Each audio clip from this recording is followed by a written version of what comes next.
உங்கள் சிந்தனைக்கு இந்த தலைப்பில் புதிய ஏற்பாட்டு கிறிஸ்தவர்கள் இரத்தத்தை புசிக்கலாமா என்பதை குறித்து தியானிக்கலாம். பழைய ஏற்பாட்டில் இரத்தத்தை புசிக்க கூடாது என்கிற கட்டளை புதிய ஏற்பாட்டு கிறிஸ்தவர்களுக்கு பொருந்துமா?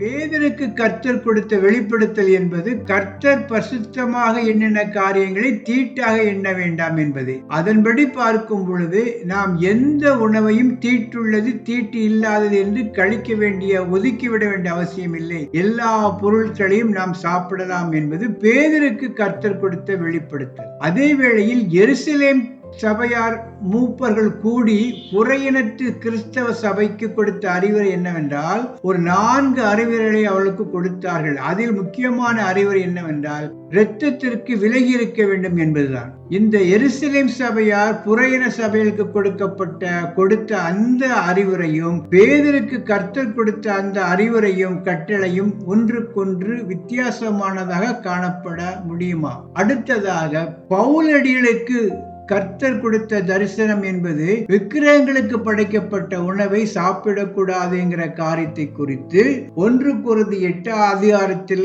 அவர் சொன்ன காரியங்களும் இந்த எருசலேம் சபையார் சொன்ன காரியங்களும் பேதருக்கு சொன்ன காரியங்கள் இந்த 3ம் மாறுபட்டு காணப்படுகின்றதா?